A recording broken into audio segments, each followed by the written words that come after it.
الملك صفا صفا وجيء يومئذ بجهنم يومئذ.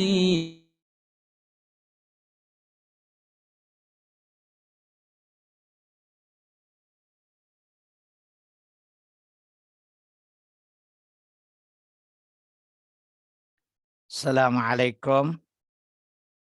Waalaikumsalam warahmatullahi wabarakatuh, Ustaz. Apa kabar semuanya? Alhamdulillah, Ustaz. Assalamualaikum Pak Ustadz. Waalaikumsalam Bu Neni, apa kabar Bu?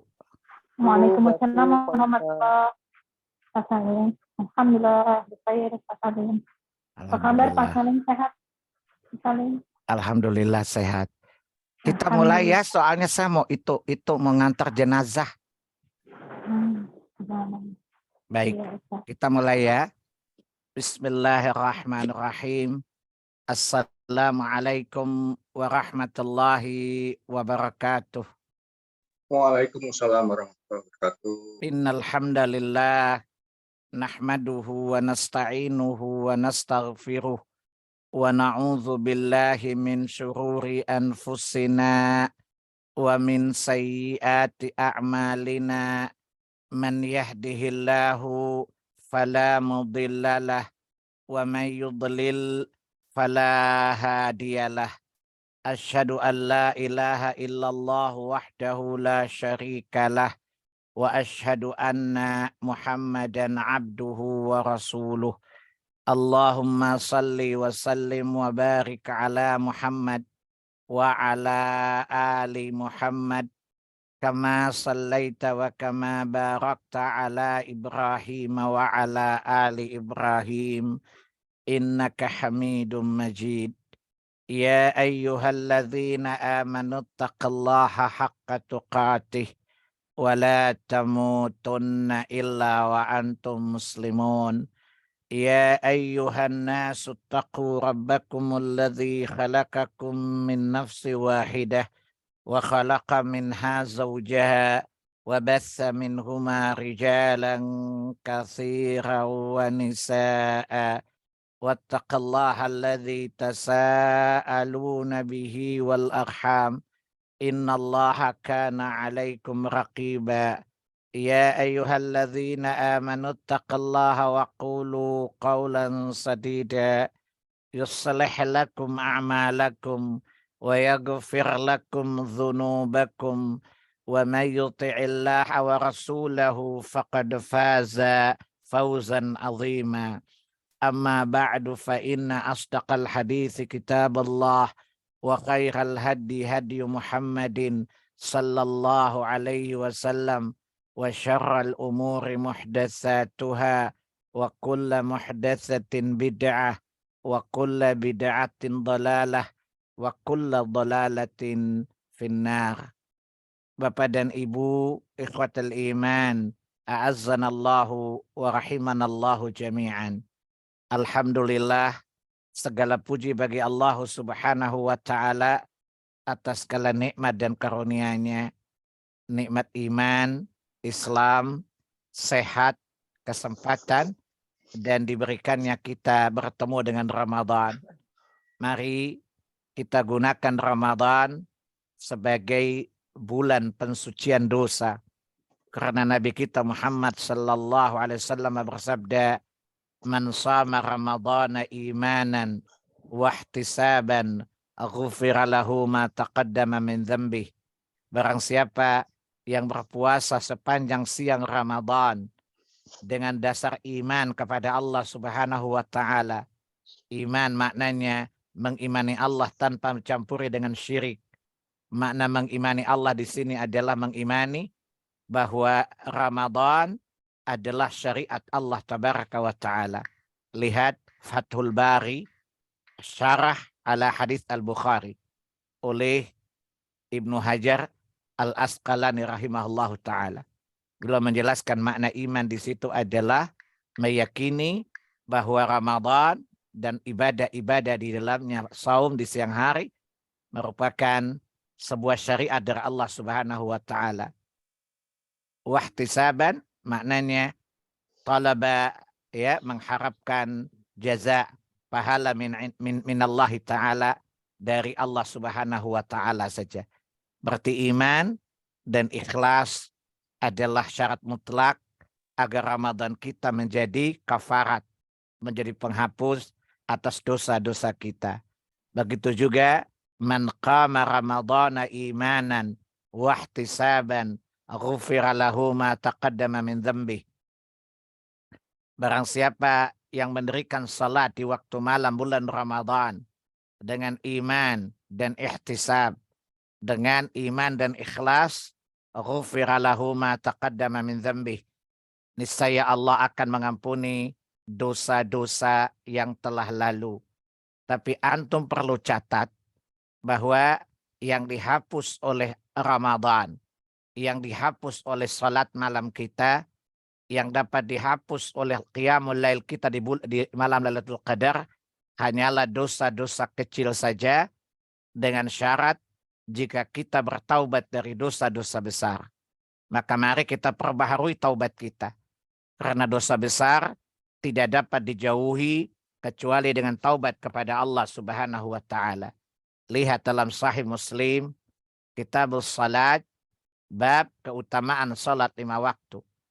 Di mana Nabi kita Muhammad sallallahu alaihi wasallam bersabda, salawatul khams, salat 5 waktu, wal jum'atul jum'ah, Jumat yang satu ke Jumat berikutnya, wa ramadhana ila Ramadan, dari Ramadan sebelumnya ke Ramadan sekarang, mukaffiratun bainahunna, menjadi penghapus dosa di antara kedua waktu tadi. Tapi kata Nabi, idza jatanibul kabair, jika kalian menjauhi dosa-dosa besar. Hal ini juga dipertegas oleh Al-Quran, surat 4 An-Nisa ayat 31.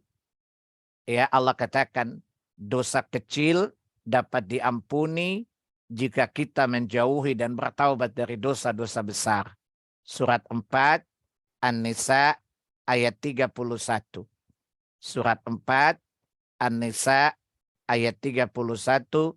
Il tajtanibu kaba'ira ma tunhauna ankum nukaffir ankum sayiatikum wa nudkhilukum mudkhalan karima. Kata Allah, jika kalian menjauhi dosa-dosa besar, ma tunhauna anhu, yang kalian dilarang darinya. Apa kata Allah? Nukaffir ankum sayiatikum, niscaya kami akan mengampuni dosa-dosa kecil kalian. Wa nudkhilukum mudkhalan karima, dan kami akan memasukkan kalian ke tempat yang mulia, yakni surganya Allah Tabaraka wa Ta'ala. Dan dosa besar yang menjadi penghalang terampunnya dosa kecil harus dijauhi, harus ditinggalkan dengan taubat kepada Allah Tabaraka wa Ta'ala. Lihat surat 66, surat At-Tahrim, ayat yang ke-8. Surat 66, surat At-Tahrim, ayat yang ke-8. Ya ayyuhalladzina amanu tubu ilallahi taubatan nasuha. Asa rabbukum ayyukaffira ankum sayiatikum wa yudkhilkum jannatin tajri min tahtihal anhar. Wahai orang-orang beriman, bertaubatlah kalian kepada Allah dengan taubat yang semurni-murninya. Taubat yang murni seperti apa? Ya, bisa antum lihat taubat yang murni itu di 2 ayat yang lain, di surat yang lain. Yang pertama, surat 3 Ali Imran ayat 135.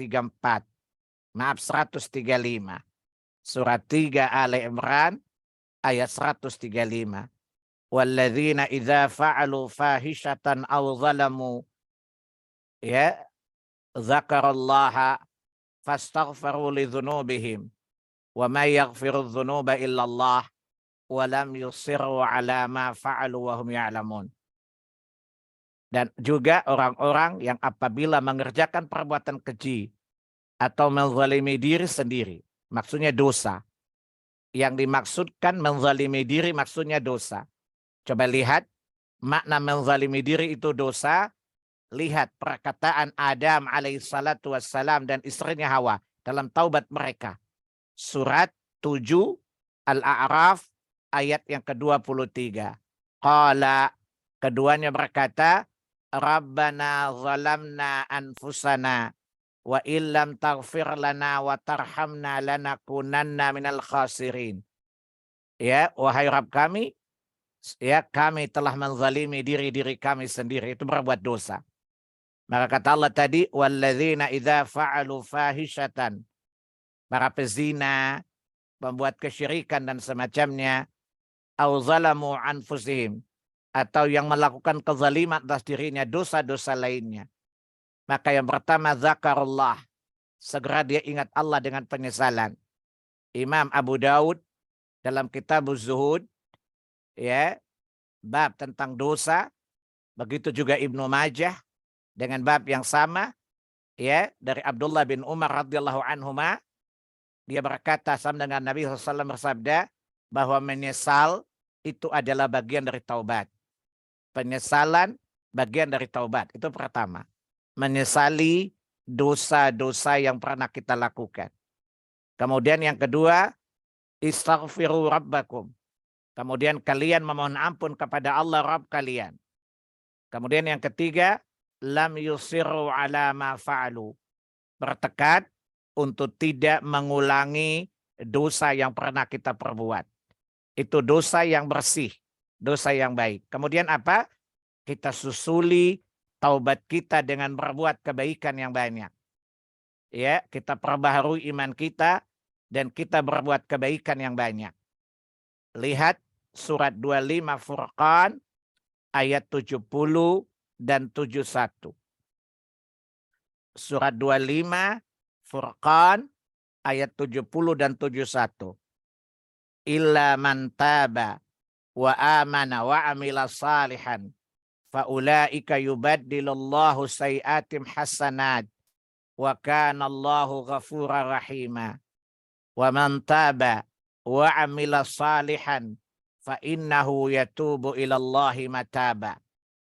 Kecuali orang-orang bertaubat dan beriman, lalu kemudian disusuli taubatnya dengan berbuat kebaikan, maka kejahatan mereka akan diganti Allah dengan kebaikan.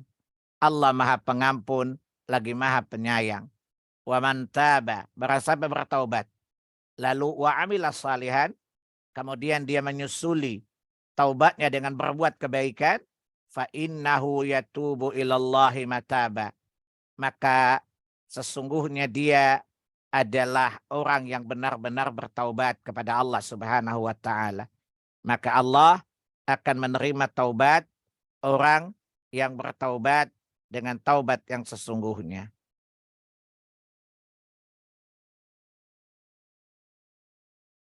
Atau coba lihat lagi di surat 16, surat An-Nahl ayat 119. Ya, surat 16, surat At-Taubah ayat 119.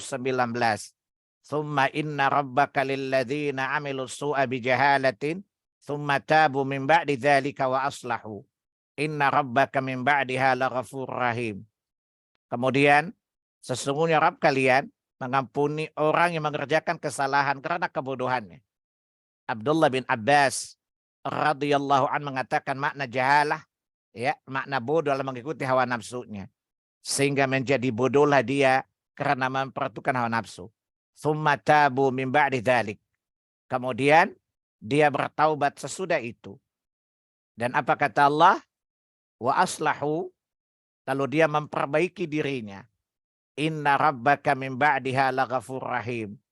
Tuhanmu setelah itu benar-benar Maha Pengampun, Maha Penyayang. Maksud Allah, orang yang bertaubat lalu memperbaharui imannya, kemudian berbuat kebaikan yang banyak, memperbaiki dirinya. Yani apa? Bertekad tidak mengulangi kesalahan yang sama, dosa yang sama, maka merekalah orang yang bertaubat kepada Allah, niscaya Allah terima taubatnya. Itu syarat taubat nasuhah yang diterangkan oleh Quran maupun sunnah Nabi kita Muhammad sallallahu alaihi wasallam. Semoga Allah memudahkan kita bertaubat dan semoga Allah menerima taubat kita dan dengannya Allah ampuni dosa-dosa kecil kita dengan setiap kebaikan yang kita perbuat. Kemudian perhatikan ikhwatal iman di bulan Ramadan, perbanyaklah kebaikan apa saja. Salah satu di antaranya menjenguk orang sakit, itu adalah satu syiar Allah Tabaraka wa Ta'ala. Dan ketahuilah bahwa sesuatu yang disyariatkan Allah, sesuatu yang diperintahkan oleh syariat untuk dilakukan, maka itu termasuk syiar-syiar Allah. Dan Allah katakan di Quran, surat 22, ayat yang ke-32. Ya, dzalik. Demikianlah perintah Allah. Wa may yu'azzim sya'air Allah fa innaha min taqwal qulub. Demikianlah perintah Allah. Perhatikan kalimat wa may yu'azzim sya'air Allah. Dan barang siapa mengagungkan syiar-syiar Allah, segala bentuk perintah Allah dan Rasulnya, seluruh sunnah-sunnah Rasul kita itu adalah syiar-syiar Allah. Apa kata Allah? Fa innaha min taqwal qulub. Sesungguhnya penghormatan itu, pengagungan kepada syiar-syiar Allah itu adalah datangnya dari hati yang bertakwa kepada Allah Subhanahu wa Ta'ala. Semoga Allah Subhanahu wa Ta'ala ya menjadikan hati-hati kita bertakwa. Allahumma ati nafsi taqwaha. Allahumma ati nufusana taqwaha wa zakkiha. Anta khairu man zakkaha. Anta waliyuha maulaha. Ya Allah, berikanlah kepada jiwa-jiwa kami takwanya. Ya Allah, sucikan hati-hati kami karena Engkau adalah sebaik-baik pensuci jiwa kami. Ya Allah, Engkau pelindungnya, maka lindungilah hati-hati kami yang condong kepada fujur, ya Allah. Jauhkan hati kami berharap sebagaimana firman-Mu di dalam surah 3 Ali Imran ayat yang ke-8, Rabbana la tuzigh qulubana ba'da idh hadaitana wa hab lana min ladunka rahmah innaka antal wahhab. Wahai Rabb kami, janganlah Engkau condongkan hati kami kepada kesesatan setelah Engkau beri petunjuk kepada kami, dan karuniakan kepada kami rahmat dari sisi-Mu, dan sesungguhnya Engkau Maha Pemberi, ya Allah.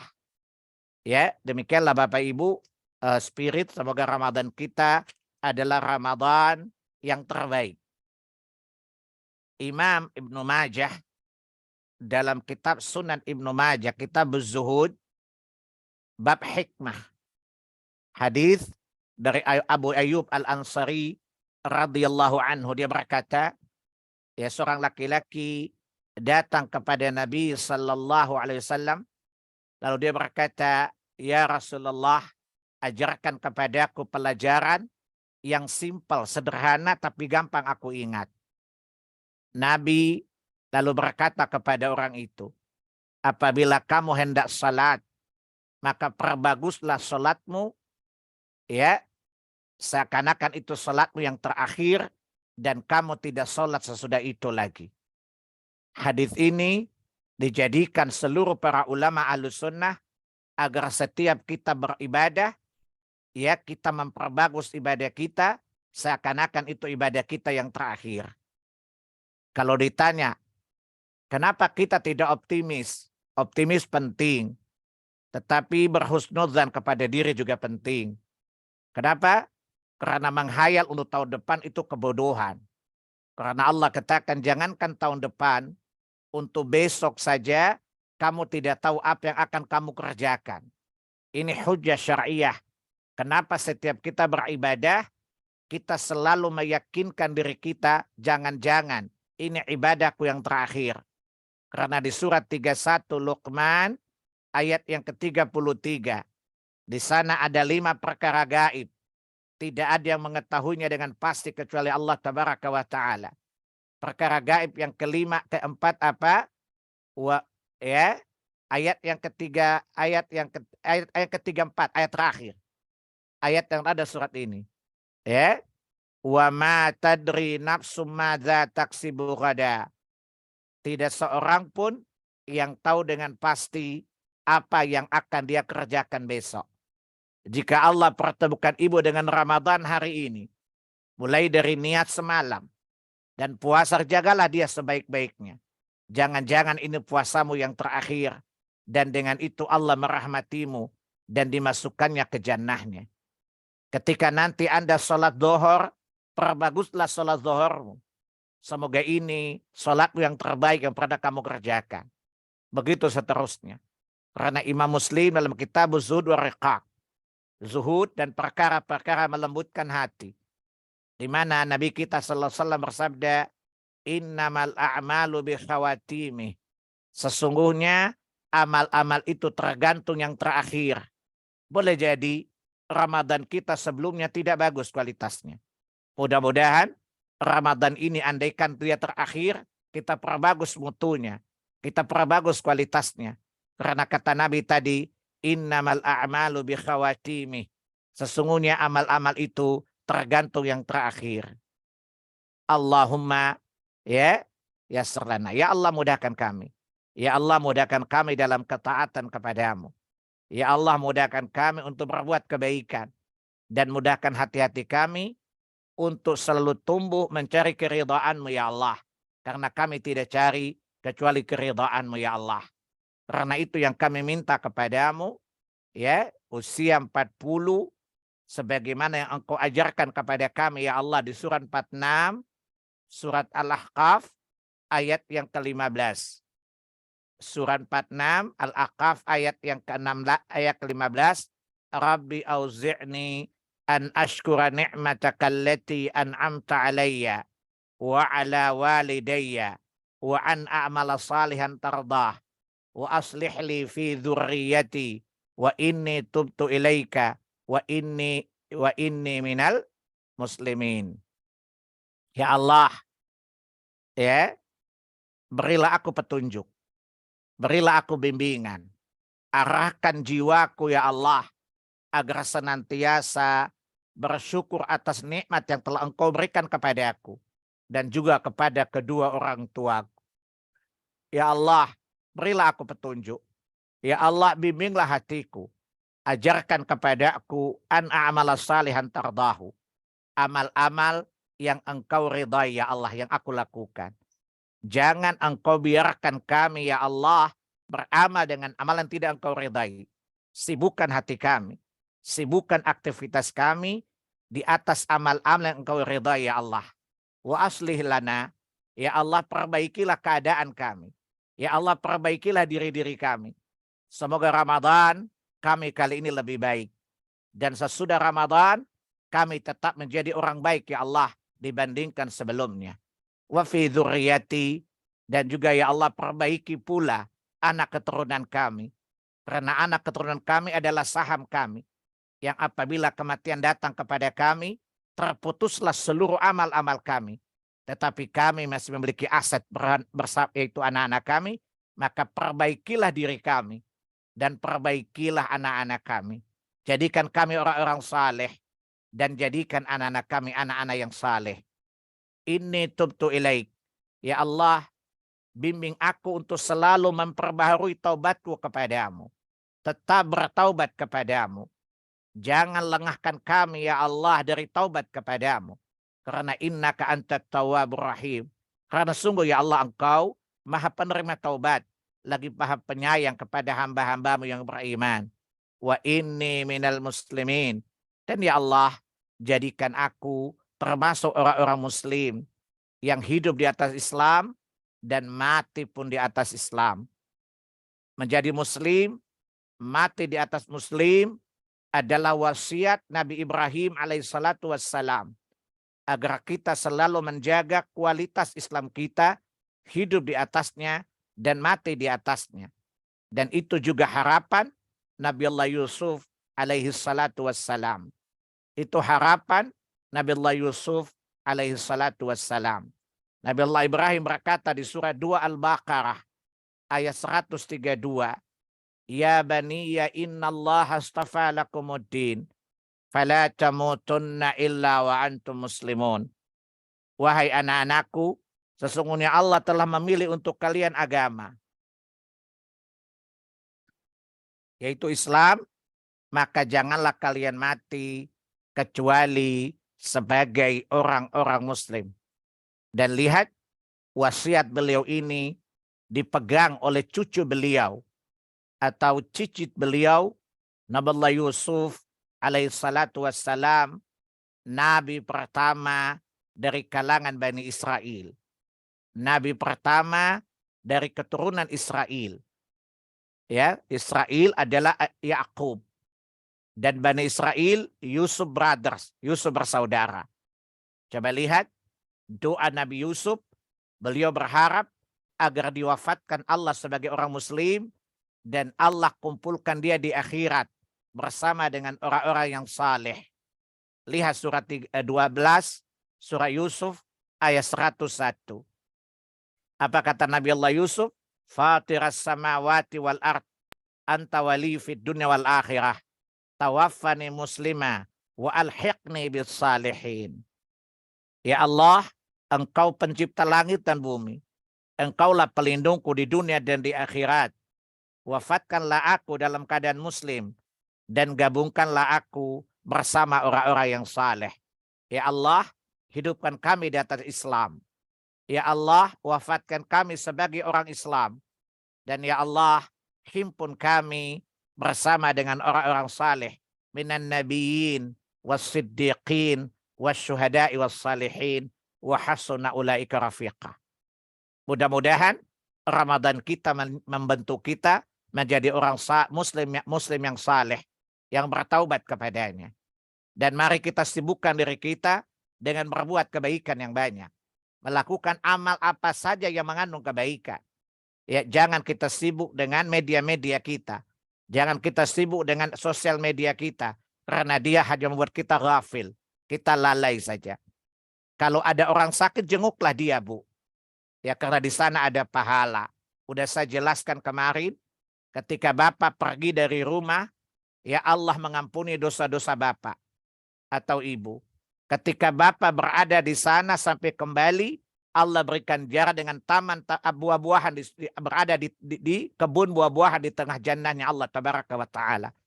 Dan Ramadan, pintu-pintu surga dibuka, pintu neraka ditutup.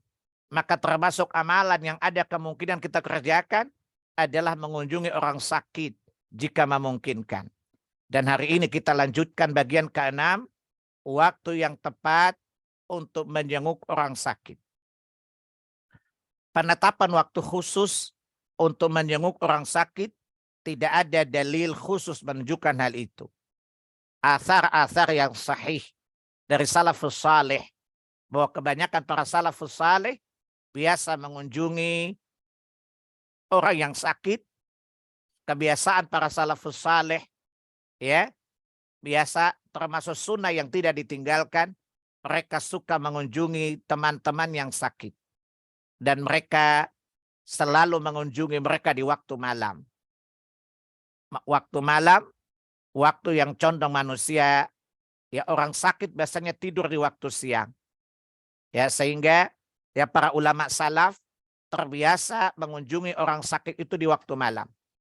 Sebagaimana athar-athar yang sahih dari Al-Marwazi, dia berkata, aku dan Abu Abdillah yang menjenguk orang yang sakit di malam hari dan ketika itu bulan Ramadan. Dan Abu Abdillah dia berkata, surah ulama salaf, bahwa waktu malam adalah waktu yang terbaik untuk kita menjenguk orang sakit. Begitu juga ya athar yang lain, ya, ketika Abu Abdillah, ya, beliau menjenguk orang sakit, beliau mengatakan bahwa waktu yang paling baik untuk kita menjenguk orang sakit adalah waktu malam. Condong lebih tenang, kita mudah memberi nasihat yang menyentuh hati dan bisa mentalkinkannya untuk mengingat kematian dan mengingat Allah tabaraka wa ta'ala. Jadi adapun waktu tidak ada batasan tertentu, tetapi ulama salaf, para salafus saleh lebih suka memilih waktu malam untuk menjenguk orang sakit. Adapun kita kembali kepada urf, kebiasaan. Kebiasaan orang di Jakarta enaknya dijenguk kapan? Ya, enak untuk yang datang maupun yang didatangi. Kembali kepada urf, kembali kepada kebiasaan setempat. Dalam kaidah syariat, al-adatu muhakkamah. Kebiasaan-kebiasaan yang baik yang tidak bertentangan dengan syariat, itu juga hukum. Bisa diikuti. Ya, kembali kepada kebiasaan setempat. Dengan catatan, kebiasaan itu tidak bertentangan dengan hukum syariat yang lain. Kemudian yang ketujuh, termasuk adab menjenguk orang sakit, tidak berlama-lama menjenguk orang yang sedang sakit. Tidak berlama-lama di sisi orang sakit. Ya, datang, menenangkan hatinya, menghilangkan kegalauannya. Sebagaimana tujuan kita menjenguk orang sakit, kemarin saya jelaskan di awal 2. Pertama, kita mengambil ibrah untuk bersyukur kepada Allah. Betapa terbatasnya orang yang sakit. Salatnya duduk atau berbaring, puasanya tertinggal. Ini kita syukur, kita menjadi bersyukur kepada Allah. Karena Allah berikan kita kesehatan. Maka kata Nabi, tidak ada nikmat yang lebih agung melebihi nikmat seorang mukmin hidup pagi harinya beriman, kemudian Allah berikan dia sehat dan dia punya makanan yang cukup untuk hari itu. Kita bersyukur kepada Allah diberi sehat. Kita berpuasa dengan tanpa ada penghalang. Kita salat dengan cara yang disyariatkan. Tidak perlu salat dengan cara darurat. Ya, sementara orang yang sakit, dia terhalang dari ibadah-ibadah yang banyak. Dia terhalang dari kebaikan-kebaikan yang banyak karena sakitnya. Sementara kita masih dikirani Allah Subhanahu wa kesehatan. Sehingga kita bersyukur kepada Allah. Yang kedua, kita mengambil pelajaran. Bagaimana orang sakit berkeinginan berbuat kebaikan. Tapi terhalang oleh sakitnya. Maka kita menjegerakan berbuat baik. Sebagaimana kata Nabi, Igtanim khamsan qabla khamsin. Gunakan 5 kesempatan sebelum datang 5 kesempitan yang lain. Sihataka, masa sehatmu sebelum datang masa sakitmu. Ya, min qabli sakamika, sebelum datang waktu sakitmu. Kita yang diberi Allah sehat, kita mengambil ibrah yang kedua, jangan menunda-nunda kebaikan. Karena ketika sakit, banyak orang ingin berbuat kebaikan. Lebih-lebih lagi ketika mati, dia ingin berbuat kebaikan. Tapi terhalang oleh kematian. Begitu juga orang yang sakit ingin berbuat banyak kebaikan. Tetapi terhalang oleh sakitnya. Maka pelajaran yang kedua, kata Nabi, gunakan 5 kesempatan sebelum datang 5 kesempitan untuk beribadah kepada Allah. Untuk memperbanyak kebaikan. Itu apa? Sehatika qabla sakamika. Sehatmu sebelum datang waktu sakitmu. Salatlah dengan khusyuk. Salat dengan berdiri lurus sebelum datang waktu sakit. Anda tidak bisa salatnya berdiri. Ya, maka gunakanlah kesempatan itu untuk berbuat kebaikan sebanyak-banyaknya. Yang kedua, itu yang pertama, 1 dan 2. Yang kedua apa? Yang ketiga, untuk diri kita ketika menjenguk orang sakit, ingatlah bahwa kesehatan milik Allah. Nikmat milik Allah. Dia akan mengambilnya kapan saja. Dan kelak, masa sehat itu akan dimintai pertanggungjawaban oleh Allah. Untuk apa kita menggunakan masa sehat itu? Lihat Quran, surat 102, surat At-Takatsur, ayat yang ke-8. Tsumma latus'alunna yauma idzin 'anin na'im. Dan kelak pada hari kiamat, Allah akan tanyakan kepada kalian tentang nikmat-nikmatnya. Nabi memperjelas makna ayat ini. Kata Nabi, la tazulu qadama 'abdin yaumal qiyamati hatta yus'al.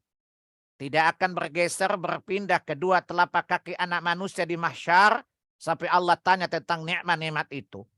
Yang pertama, an umri fi ma'afnahu. Yang pertama tentang umurnya kemana dia habiskan. Yang kedua, an jismi fi ma'ablahu. Tentang fisiknya, karena apa dia mengalami kelelahan yang menyebabkan dia sakit. Maka nikmat kesehatan termasuk nikmat yang akan ditanyakan Allah Subhanahu wa taala berdasarkan hadits Bukhari, hadits At-Tirmidzi dalam kitab Zuhud tadi. Maka hikmah kita mengunjungi orang sakit tidak boleh berlama-lama. Yang pertama, kita mengedukasi diri kita. Kita memberikan pembelajaran kepada diri kita. Betapa berharganya kesehatan. Maka syukurilah dia. Yang kedua, bersegera berbuat kebaikan. Karena bila sakit, semua keinginan kebaikan itu terhalang. Yang ketiga, sadarlah bahwa sehatmu, ya sebelum sakitmu, kelak akan Allah minta pertanggungjawaban. Maka gunakanlah dia sebaik-baiknya. Itu bagi yang menjenguk. Apa yang kita berikan kepada yang dijenguk? Pertama, mendoakannya agar Allah meringankan penyakitnya. Sebagaimana Nabi jika menjenguk orang sakit, beliau berdoa kepada Allah Tabaraka wa Ta'ala agar Allah meringankan bahkan menyembuhkan penyakit orang itu. Kalau kita melihat dia sudah tidak kuat lagi, kita minta kepada Allah kalau kematian itu baik, maka kita doakan agar Allah percepat kematiannya. Jika kehidupan lebih baik baginya, kita berharap kepada Allah agar Allah menyembuhkan dia dan Allah kembalikan kesehatannya. Hadis riwayat Ibnu Majah dalam kitab Janaiz bab ya tidak boleh mengharap kematian kecuali jika berada pada kondisi seperti itu. Ya, jika kita lihat dia sudah tidak kuat, maka kita boleh berdoa, ya Allah, jika kehidupan itu baik untuknya, maka permudah dan percepat kesembuhannya ya Allah. Kembalikan kesembuhannya ya Allah. Jika kematian itu baik untuknya, maka percepat kematiannya ya Allah. Agar dia beristirahat dari bermaksiat kepadamu. Ya, dan kita mendoakan agar Allah mematikannya dalam keadaan husnul khatimah. Bukan seperti orang Indonesia akalnya kurang, Bu. Sudah mati baru bilang mudah-mudahan dia husnul khatimah. Kan udah mati, Bu. Emang Indonesia itu bid'ahnya nggak kira-kira, nggak pakai otak. Orangnya sudah mati. Baru didoakan semoga husnul khatimah. Sementara husnul khatimah itu ketika nazak, ketika ruh dicabut. Itu yang namanya husnul khatimah, itu momennya di situ. Ketika menjelang ajal, ketika didatangi oleh malaikat. Di surat 16 ayat 30 dan 32. Itulah disebut husnul khatimah. Ya, atau kalau su'ul khatimah, surat 16 ayat 28. Surat 6 Al-An'am ayat 93. Surat 8 Al-Anfal ayat 50-51. Itu su'ul khatimah. Kalau sudah mati, baru kita doakan husnul khatimah, kan udah lewat endingnya khatimah, penutup tadi. Ini Indonesia bid'ahnya nggak kira-kira. Bid'ahnya nggak pakai otak dia. Makanya banyak ngawurnya. Ya, jadi berharap husnul khatimah itu ketika orang sakit. Ya, kita berharap semoga Allah mewafatkannya sebagai muslim dan Allah mewafatkannya sebagai orang yang husnul khatimah dan Allah masukkan dia ke jannah. Kita doakan agar dia bersabar di atas penderitaannya. Kemudian yang kedua, kita menghiburnya dengan penyakitnya. Kita menghiburnya dengan penyakitnya, tidak usah berlama-lama. Apa hiburannya? Wahai kawanku, jika engkau bersabar, maka Allah akan memberimu ganjaran yang tidak ada batasnya. Sakit adalah satu ujian dari ujian Allah. Jika kamu bersabar, niscaya Allah memberikan engkau pahala atas sakitmu ini dengan pahala yang tidak ada batasnya. Surat 39 Az-Zumar ayat yang 10. Di akhir ayat ini Allah mengatakan, innama yuwaffas sabiruna ajrahum bighairi hisab. Dan sesungguhnya kami akan memberi balasan kepada orang-orang yang sabar tanpa batas. Itu pertama yang kita untuk menenangkan hatinya. Kita tenangkan hatinya. Ya. Kita tenangkan hati dengan kalimat sabar. Suruh dia bersabar, tidak usah berkeluh kesah. Kedua, kita katakan kepadanya, kalau orang datang tidak usah engkau curhat ke manusia, tidak usah. Ya, cukup engkau berkeluh kesah kepada Allah Tabaraka wa Ta'ala. Jangan engkau mengadukan perkaramu kepada manusia, tapi berkeluh kesahlah engkau kepada Allah Subhanahu wa Ta'ala. Bergantunglah engkau kepada Allah Subhanahu wa Ta'ala. Ya. Kita nasihati dia. Kita ingatkan dia dengan surat 40. Ayat yang ke-44. Fastadkuruna ma aqulu lakum. maka kelak kamu akan ingat kepada aku katakan kepadamu, ya, wa ufaridu amri ilallah, maka aku serahkan urusanku kepada Allah, ya. Innallaha basirun bil ibad, dan Allah maha melihat apa yang diperbuat hambanya. Perhatikan kalimat wa afiddu amri ilallah, ya, aku menyerahkan urusanku kepada Allah. Ini akidah seorang muslim. Jadi nasihati orang sakit, ketika orang datang menjenguknya, tidak usah dia berkeluh kesah kepada mereka, tapi berkeluh kesahlah kepada Allah Subhanahu wa taala. Ya, kita nasihatkan dia agar dia benar-benar bertawakal kepada Allah Subhanahu wa taala. Tidak bertawakal kepada selain Allah Subhanahu wa taala. Kita kuatkan akidahnya.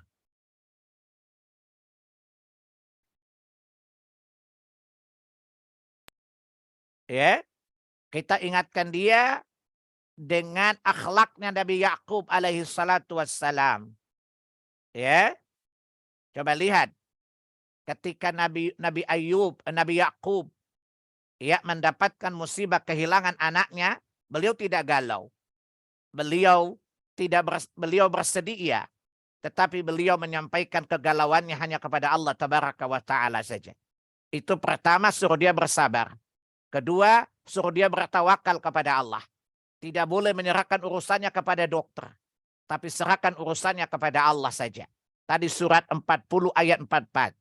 Atau kisahkan kepadanya, ya, ucapan Nabi Yakub alaihissalatu wassalam di surat 13. Surat 12, maaf, ayat 86. Surat 12, surah Yusuf ayat 86. Qal, Nabi Ayub berkata, innama ashku bathi wa huzni ilallah wa ala minallahi ma la ta'lamun.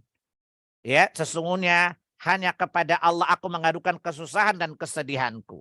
Kita besarkan hatinya agar dia bertawakal kepada Allah Subhanahu wa taala. Karena apa kata Allah di Quran surat 9 ayat 51? Qul la yusibana illa ma kataballahu lana huwa maulana wa 'alallahi falyatawakkalul mu'minun. Katakanlah Muhammad, tidak akan menimpa kami satu musibah kecuali jika Allah telah tetapkan musibah itu atas kami. Maka suruh dia bersabar. Dia bertawakal kepada Allah. Dia ridha dengan takdir Allah tabaraka wa ta'ala. Karena musibah sakit yang menimpanya tidak akan melewatinya kalau Allah sudah menetapkannya. Maka mintalah kepadanya. Nasihati dia untuk bertawakal kepada Allah saja, tidak kepada selain Allah. Yang keempat, yang ketiga. Jadi pertama, suruh dia bersabar. Yang kedua, berikan kabar gembira kepadanya dengan penyakitnya itu, pahala yang Allah berikan. Yang ketiga, ajak dia untuk mentauhidkan Allah dengan tauhid yang benar. Pertama, menyerahkan urusannya, bertawakal kepada Allah tabaraka wa ta'ala. Yang keempat, jangan buat dia pesimis, tapi tumbuh harapan untuk sembuh. Kita ajarkan kepadanya harapan Nabi Ayub alaihissalatu wassalam di surat yang ke-21 ayat 83. Ya, idnada Ayyub rabbah. Dan ingatlah ketika Ayub bermunajat kepada Rabbnya. Qal, apa kata dia? Ya, inni masaniyad-dur wa anta arhamur rahimin. Ya, ya Allah, aku telah tertimpa penyakit. Ya, padahal Engkau Tuhan yang Maha Penyayang dari semua yang penyayang. Ini Nabi Ayub alaihissalatu wassalam meyakini bahwa rahmat Tuhannya lebih besar daripada musibah yang menimpanya. Sehingga orang yang tertimpa musibah, jangan melihat musibahnya, tapi melihatlah besarnya rahmat Allah Subhanahu wa ta'ala. Dan Allah katakan, tumbuhkan optimisme di hatinya. Jangan kita malah menumbuhkan pesimisme.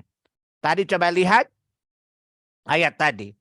Anta arhamur rahimin. Engkau Maha Penyayang dari seluruh yang penyayang, ya Allah. Edukasi atau pembelajaran yang dapat kita ambil dari ayat tadi apa? Jangan lihat musibahmu, tapi lihatlah siapa Tuhanmu. Rahmat Tuhanmu jauh lebih besar daripada musibah yang menimpamu. Maka suruh dia bersabar, dia ridha dengan takdir Allah, kemudian bertawakal kepadanya, dan optimis bahwa Allah mampu menyembuhkan dia jika Allah berkehendak. Karena apa? Sakit yang dia idap tidak ada apa-apanya dibandingkan dengan besarnya rahmat Allah Subhanahu wa taala. Bacakan kepadanya atau Anda nasihati dia dengan surat 35, surat Fatir ayat yang kedua. Ma yaftahillahu min rahmatihi fala mumsika laha wa ma yumsik fala mursila lahu min ba'dih. Ya. Surat 35 Fatir ayat yang kedua. Surat 35 Fatir ayat yang kedua. Ya. Jika Allah menginginkan sebuah rahmat kepada hambanya, tidak ada yang dapat menghalanginya. Dan jika Allah menahan rahmatnya, tidak ada yang dapat melepaskannya. Itu kenapa tidak boleh berlama-lama di sana. Datang menjenguknya, pertama saya ulangi. Ajarkan kepadanya dia ridha dengan takdir Allah. Yang kedua, motivasi dia untuk bersabar. Yang ketiga, beri kabar gembira bahwa pahala yang dia dapat dari musibah yang dia dapat tadi. Apa kata Nabi? Ya, mayuridillahu bi khairi yusibahu. Barang siapa yang Allah menginginkan dia baik, kadangkala Allah menimpakan musibah kepadanya. Itu yang ketiga. Yang keempat, kembalikan tauhidnya agar dia bertawakal kepada Allah saja, bergantung kepada Allah saja, agar dia menyerahkan urusannya kepada Allah, tidak kepada makhluk. Ya, yang kelima, kita ingatkan dia dengan talqin kalimat la ilaha illallah. Karena kata Nabi, man akhiru kalamihi la ilaha illallah dakhala jannah. Barang siapa yang akhir ucapannya la ilallah, maka dia akan masuk surga. Itulah hikmahnya kenapa tidak boleh berlama-lama. Dan tidak boleh di sana bercanda dan semacamnya. Ya, kita memberikan rasa optimisme dengan bahasa-bahasa agama. Yang sejuk, yang menyentuh, dan menumbuhkan spirit pada si sakit. Ya, kalau dia mengharapkan kematian, ya, dengan kalau nasihat tadi, dia tidak takut akan kematian. Ya, dia mengharapkan kematiannya baik dan dia mengharapkan surganya Allah tabaraka dengan sakitnya sehingga dia bersabar. Sehingga para ulama menjelaskan makruh tidak boleh berlama-lama ketika menjenguk orang yang sedang sakit. Dan tidak boleh cerita yang sia-sia ketika kita menjenguk orang sakit. Saya ulangi, tujuan menjenguk orang sakit dua tadi. Pertama, kita mengedukasi diri kita. Yang kedua, kita memberi spirit kepada orang yang sakit. Ya, dengan 5 hal tadi. Ya, pertama, dia ridha dengan takdir Allah. Yang kedua, dia bergembira dengan pahala yang Allah berikan jika dia sabar. Yang ketiga, kabar gembira dengan sabarnya. Yang keempat, dia serahkan urusannya kepada Allah. Tawakal kalau ini inti tauhid. Dan yang kelima, dia memperbaharui tauhidnya dengan memperbanyak kalimat la ilaha illallah. Semoga jika dia diwafatkan Allah tabaraka wa ta'ala, dia mengucapkan kalimat la ilaha illallah. Ya, jangan berlama-lama di sana. Jangan berlama-lama di sana. Yang kedelapan, termasuk adab adalah orang yang menjenguk tahu posisi yang paling baik ketika berada di sisi orang sakit. Ya, orang yang menjenguk dianjurkan duduk dekat kepala orang yang sedang sakit. Ini adalah sunnah yang dilakukan oleh Rasulullah Sallallahu Alaihi Wasallam. Ya, dan salafus saleh. Ya, salafus saleh, orang-orang saleh sebelum kita, apakah itu para sahabat, para tabi'in, para tabi'ut tabi'in, dan para aimatul ummah dari ahlus sunnah wal jamaah, apabila mereka menjenguk orang sakit, mereka selalu duduk dekat kepala orang sakit. Mereka duduk di dekat kepala orang sakit karena mereka mencontoh Nabi SAW. Sebagaimana hadis Anas bin Malik radhiyallahu dia berkata, kana ghulamun yahudiyun ya yakhdumun Nabi sallallahu alaihi wasallam ya fama ridha fa atahu Nabi sallallahu alaihi wasallam ya'uduhu faqada inda ra'si faqala aslim.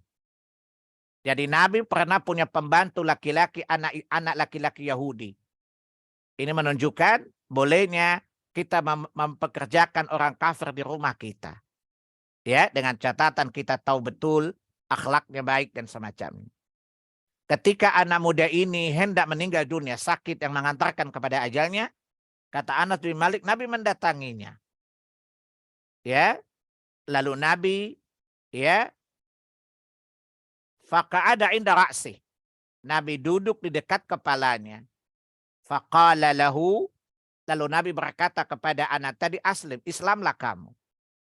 Anak ini kemudian melihat ayahnya. Dia sungkan untuk menerima nasihat Nabi karena ada ayahnya. Maka apa kata ayahnya? Wahai anakku, ikuti apa perkataan Abul Qasim. Islamlah kamu, nak.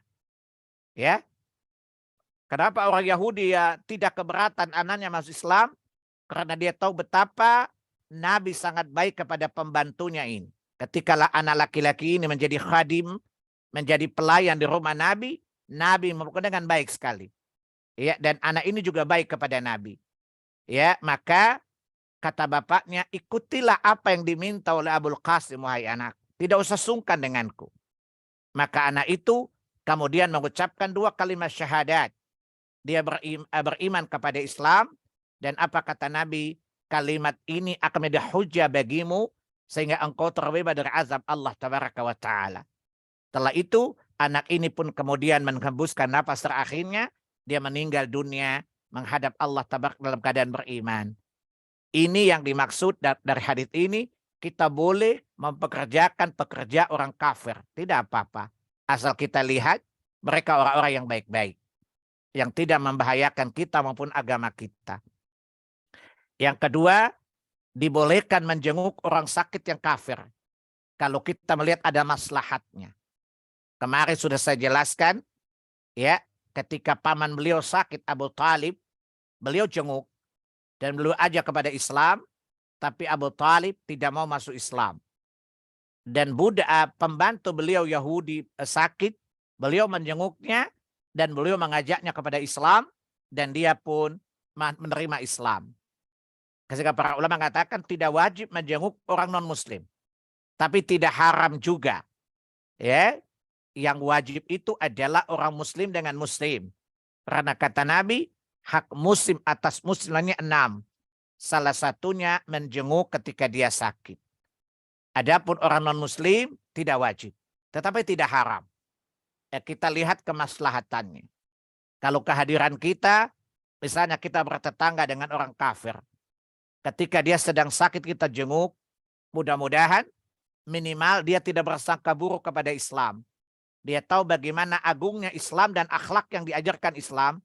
Sampai tetangga muslim datang menjenguk mereka. Ini cara-cara kita memperkenalkan Islam yang indah kepada manusia dalam muamalat. Dalam perkara muamalat. Ya. Dan Nabi duduk di dekat kepala anak itu.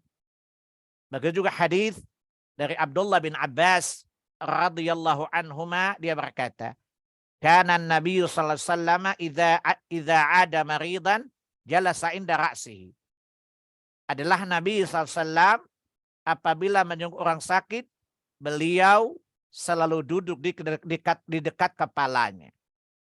Ya, tentu perbuatan Nabi adalah contoh buat kita. Ya, dan kata Allah di Quran surat 33 ayat 21, laqad kana lakum fi Rasulillahi uswatun hasanah. Sesungguhnya pada diri Nabi itu adalah uswah untuk kalian, contoh yang baik untuk kalian. Dan Nabi memberi contoh, ya, kalau beliau menjenguk orang sakit, beliau selalu duduk di kepalanya, dekat dengan kepalanya. Karena kalau di kepala, insya Allah nasihat yang kita sampaikan mudah didengar dan jauh lebih menyentuh daripada kita berada di jarak jauh darinya. Juga hadis dari Abi Rabi' bin Abdullah radhiyallahu anhu berkata, "Dhahabtu ma'al Hasani ila Qatadata ya na'uduhu." Aku pergi dengan Hasan menyuk Qatadah. Hasan ini at-tabi'in. Faqa'ida ra'si fasalahu thumma da'alah. Ya. Kemudian dia menanyakan kabarnya, lalu dia mendoakannya. Ya, lalu dia mendoakannya. Hadis-hadis ini, asar-asar ini menunjukkan bahwa termasuk sunnah nabawiyah ketika kita menjenguk orang sakit. Ingat, menjenguk orang sakit itu hukumnya wajib jika tidak ada uzur. Karena hadits Bukhari dan Muslim dalam kitab adab, kata Nabi, hak muslim atas muslim lainnya ada 6. Salah satunya menjenguk ketika sakit. Maka menjenguk saudara muslim yang sakit hukumnya wajib. Kecuali ada uzur-uzur alasan al-syar'i ya, yang menghalangi kita tidak bisa menjenguknya. Maka saya katakan ini bagian dari syiar-syiar Allah.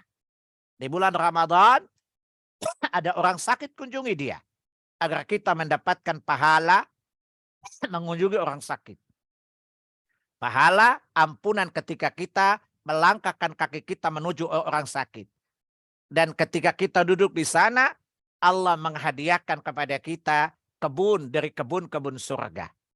Dan itu bisa kita dapatkan di bulan Ramadan dengan catatan, ya, pilih waktu yang tepat. Kedua, tidak berlama-lama di sana. Ya, yang ketiga, mengingatkan si mati dengan hal-hal yang melunakkan hatinya.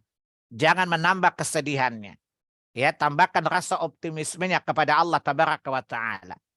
Dan disunahkan untuk duduk di dekat kepalanya. Itu termasuk sunnah an-nabawiyah. Termasuk sunnah an-nabawiyah. Saya kira sampai di sini saja Bapak Ibu, karena saya mau ikut mengantar jenazah. Ya, ada pertanyaan mungkin bulan depan insya Allah. Saya kira cukup sampai di sini saja. Insya Allah kita bertemu di waktu yang akan datang. Kita akhiri dengan kafaratul majelis. Subhanakallahumma wa bihamdik. Ashhadu an la ilaha illa an. Astaghfiruka wa atubu ilaik. Billahi taufiq wal hidayah. Wassalamualaikum warahmatullahi wabarakatuh. Waalaikumsalam.